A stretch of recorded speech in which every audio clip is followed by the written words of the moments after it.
bienvenue pour un nouveau Digital Test. Aujourd'hui on va tester Assassin's Creed Unity qui est sorti en novembre 2014.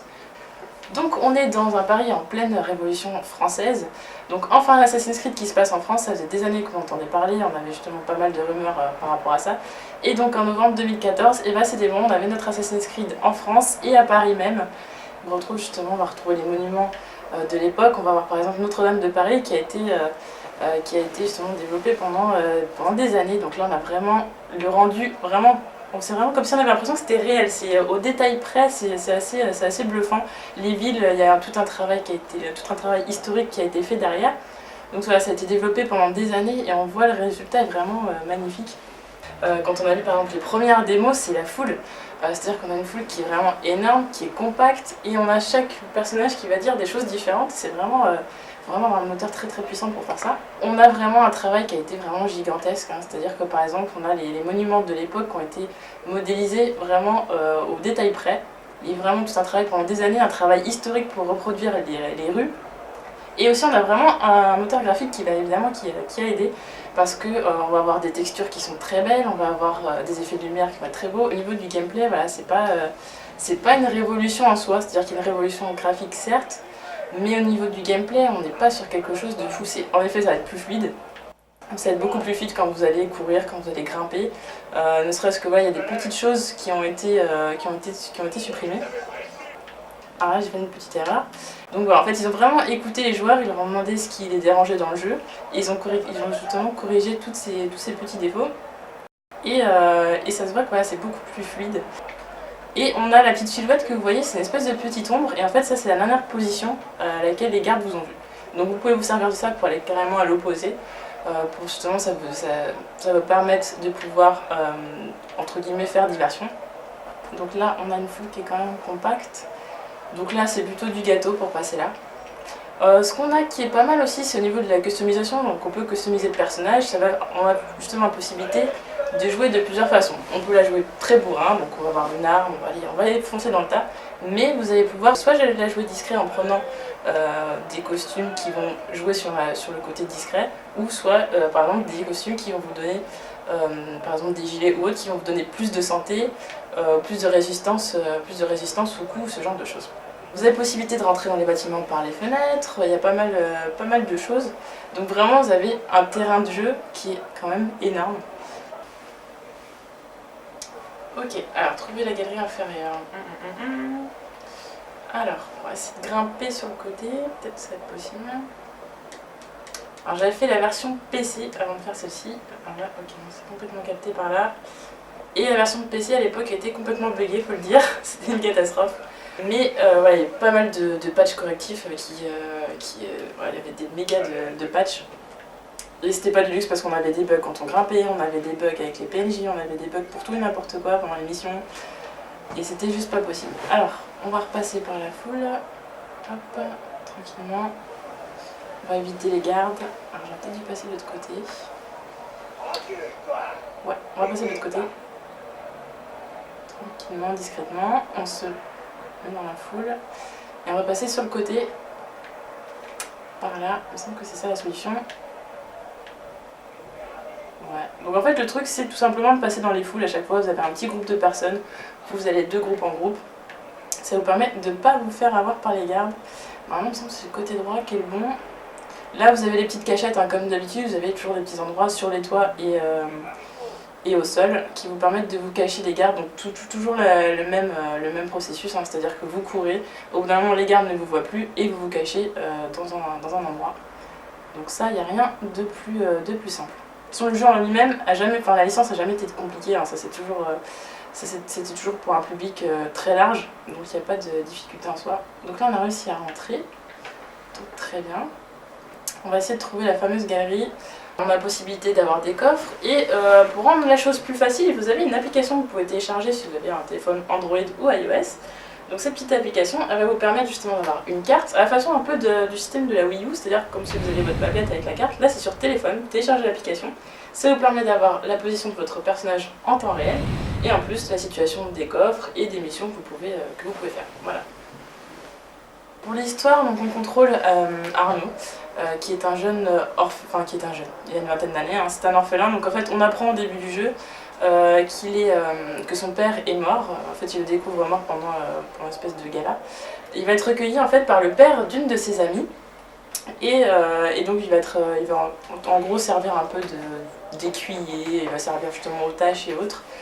Et voilà, lui c'est pas trop son monde, tout ce qui est un petit peu mondain et autres, c'est pas, voilà, les nobles, c'est pas trop son truc. Il est plutôt un petit peu rebelle de caractère. Donc on a un personnage qui redevient un peu plus charismatique que Connor, on peut voir. Edward était quand même charismatique, mais c'est vrai que par exemple on avait Connor qui était pas très aimé des joueurs, hein, et pour de justes raisons. Là, on va se placer tranquillement, on va utiliser triangle pour la vision d'aigle et pour repérer la cible. Donc là vous voyez en bleu, donc ça c'est les gens, il n'y a pas de souci. Et en général la cible est toujours en doré. Alors, donc la cible a été localisée, ça c'est bon, vous voyez le petit point bleu. Donc là ça va être l'occasion de vous expliquer un peu le système de combat, donc on part avec rond, si on y arrive. Et ensuite on attaque avec carré, on a possibilité d'esquiver avec une petite roulade avec X. Donc là on va se le faire tranquillement. On va attendre qu'il attaque. Voilà. Donc le mieux c'est d'avoir le bon timing pour appuyer sur rond. Et ensuite voilà, on le massacre. Donc là ça va être chacun leur tour. On va faire gaffe. Ils ont rendu un petit peu plus compliqué, mais c'est pas fou non plus. Normalement. Voilà. On va peut-être attendre qu'il réattaque. On va parer. Ouais. En fait, les attaques les plus longues, c'est celles qui sont plus difficiles à parer au final. Donc vaut mieux esquiver avec X. Voilà. Là, pour le coup, j'ai réussi à esquiver les deux. Voilà. On l'attaque, on l'attaque, on l'attaque. Ok. Donc là, une fois qu'on a fait ça, on va essayer de s'enfuir. Hein. On va courir. Bah, comme je vous ai dit, hein, les petites techniques de cachette. Donc là, on va... Pour l'instant, on court, mais on va monter, esquiver tout ça. C'est quand même beaucoup plus rigolo. En plus, c'est hyper fluide, vous allez pouvoir justement observer ça. Donc on a aussi des gardes évidemment sur le toit, mais j'ai quand même l'impression qu'il y en a un peu moins que dans les autres Assassin's Creed, où je me rappelle certains étaient limite... limite à chaque toit il y avait un garde à certains moments. C'était quand même pas mal embêtant pour se cacher, c'est-à-dire qu'en fait c'était des courses poursuites qui ne se finissaient jamais. Mais voilà, après niveau gameplay, là, vous avez vu, les combats c'est pas forcément très différent de ce que c'était avant. Mis à part peut-être les doubles exécutions qui sont un peu plus récurrentes. Mais voilà, sur la base ça reste la même chose, peut-être un peu plus avec des animations un petit peu plus poussées. Mais globalement ça reste la même chose niveau gameplay. Voilà. C'est plus fluide, c'est plus beau. Niveau scénario, c'est sympa. Ça casse pas les briques non plus. C'est vrai que c'est difficile de trouver des scénarios à la hauteur après les premiers Assassin's Creed. Non pas que ça commence à tourner en rond, mais c'est vrai que ça commence à partir dans des histoires complètement loufoques des fois. Ouais. Alors pour descendre, tout simplement, vous appuyez sur rond. Vous maintenez justement rond pour descendre. Vous n'allez pas à chaque fois spammer rond, à faire attention d'où vous descendez le personnage. Vous maintenez sur rond et il descend tout seul. Donc ça c'est un petit ajout aussi qui fait que c'est plus facile. Et alors voilà, on va faire séquence 3. Enfin c'est mieux, séquence 1 mémoire 3. Les temps de chargement. Les temps de chargement. Alors vous allez pouvoir observer Paris, les effets de lumière et la cathédrale, voilà, Notre-Dame de Paris qui est magnifique. On pourrait s'approcher un petit peu plus, c'est ce qu'on va faire. On va voir ça en détail. Alors vous avez les petites lumières que vous voyez, les petites lumières blanches, juste à côté, c'est en fait les endroits où vous allez trouver tous les loots. Donc ça va être très très utile pour pouvoir justement acheter vos costumes, enfin vos pièces de costume plutôt je veux dire, pour justement avoir plus de santé, pour avoir plus de discrétion. Et donc ça va être très très important. En fonction de ça, bah, la façon dont vous allez jouer va être complètement différente. Pour s'approcher de la cathédrale, ça va être la plus compliquée à grimper je pense, hein. Quand même très très grande. Mais voilà, juste pour vous montrer les détails, donc là, voilà, on voit les vitraux, les textures, mais même dans le détail, la petite corde, le petit... Enfin, les textures sont vraiment travaillées, même les effets d'usure avec le temps, d'humidité, enfin vraiment il y a tout.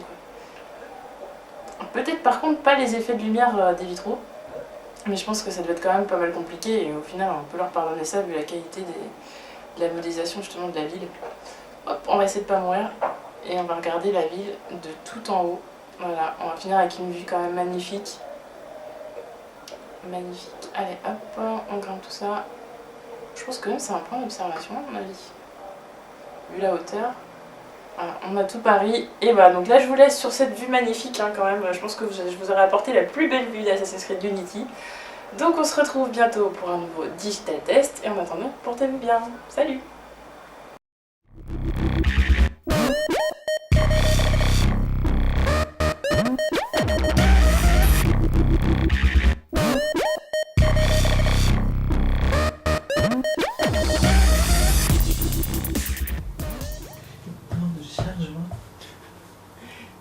De chargement. Macarena.